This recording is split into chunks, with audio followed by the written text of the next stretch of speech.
মৰাত্মত SHG মোটিভেশ্যন train.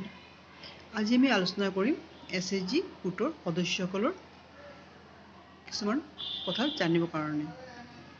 যেহেতু আমি গম পাওঁ যে 10 গৰাকী মহিলাই মিলি পেলাই এটা গোট খোলা হয়, সেই 10 গৰাকী সদস্যৰ মাজত এটা আণ্ডাৰষ্টেণ্ডিং থাকিব লাগিব আৰু তেওঁলোকে কিছুমান কথা জানিব লাগিব, তেতিয়া গোটটো আমি ভালকৈ চলাব পাৰিম।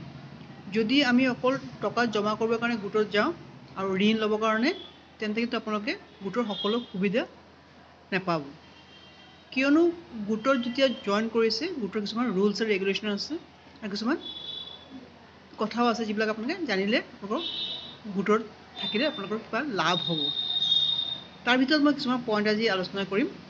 1 নম্বৰ হৈছে যে আপোনালোকে যেতিয়া গোটত টকা জমা কৰিব যায়, তেতিয়া গোটৰ যি বহীত আপোনালোকৰ টকাটো এণ্ট্ৰি হয়, সেই এণ্ট্ৰিৰ লগতে আপোনালোকৰ নিজৰ এটা পাছবুক থাকিব লাগিব। সেই পাছবুকত আপোনালোকৰ যেতিয়া টকাটো দিয়ে, তেতিয়া টকাটো আপোনালোকৰ নিজৰ বহীটো লিখিব লাগিব আৰু গোটৰ বহীটো লিখিব লাগিব। দ্বিতীয়টো আপোনালোকৰ আৰু এই বহীত প্ৰেচিডেণ্ট ছেক্ৰেটাৰী চহী কৰিব লাগিব। 2 নম্বৰ হৈছে যে গোটৰ ঋণৰ বহী। ঋণৰ বহীটো আপোনালোকে চাব লাগিব যে ঋণৰ বহীত কিমান আপোনালোকে ঋণ লৈছে, কিমান ইণ্টাৰেষ্ট ধৰিছে, তেতিয়া আপোনালোকে ঋণটো ল'ব।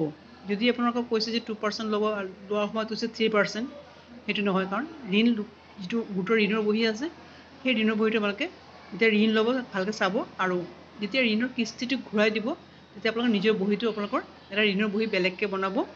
তাতো ঋণৰ বহীত নিজৰ যিমান কিস্তি দিছে সেই কিস্তিটো লিখিব আৰু ডেটটো লিখিব।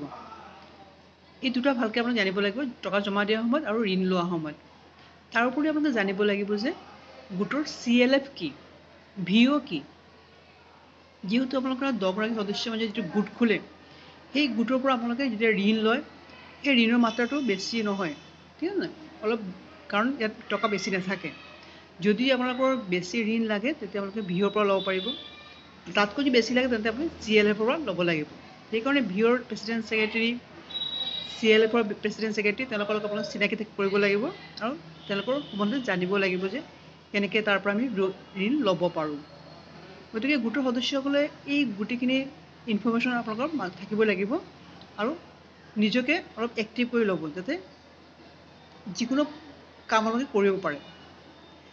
তাৰপিছত 3 বছৰৰ পিছত যেতিয়া আপোনালোকে গোটটো ভাঙিব বা যেতিয়া টকাটো আপোনালোকৰ হিচাপ হয়, তেতিয়া আপোনালোকৰ বেংকৰ বহীটো চেক কৰিব যে এই 3 বছৰত কিমান টকা জমা হৈছে, কিমান ইণ্টাৰেষ্ট পাইছে, ঋণৰ পৰা কিমান সুদ পাইছে, সেই গোটেইখিনি হিচাপ চোৱাৰ পিছতে আপোনালোকে টকাটো আপোনালোকৰ ভাগ কৰি ল'ব, কাৰণ তাতে কিছুমান খেলি মেলি হয়।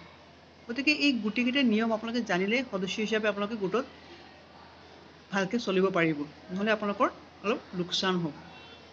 আৰু গোটৰ আৰু এটা নিয়ম আছে যে একেই ঘৰৰ সদস্য কিন্তু যদি একেলগে খাই আছে, তেন্তে এটা গোটতে থাকিব নোৱাৰিব। যেনে শাহু আৰু বোৱাৰী।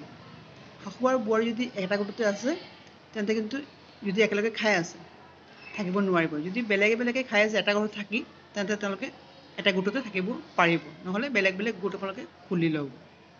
গতিকে গোটৰ এইকেইটা নিয়ম যদি সদস্যসকলে গম পায়, তেন্তে গোটত তেওঁলোকে লাভ ল'ব পাৰিব।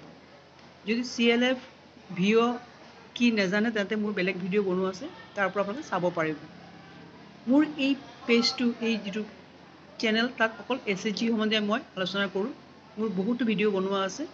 যদি আপোনালোকে SHG সম্বন্ধে জানিব বিচাৰে, মোৰ ভিডিঅ'বিলাক চাব, বহুতখিনি আপোনালোকৰ লাভ হ'ব।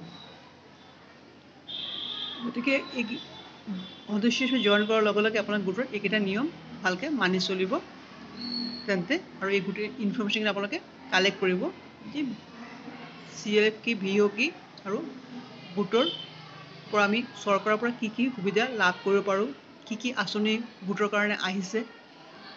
গতিকে এইখিনি কথা আপোনালোকে জানিবই লাগিব, তেতিয়া আপোনাৰ গোটৰ পৰা লাভটো ল'ব পাৰিব। যদি ভিডিঅ'টো ভাল লাগে, লাইক শ্বেয়াৰ কৰিব, ছাবস্ক্ৰাইব কৰিব। ধন্যবাদ।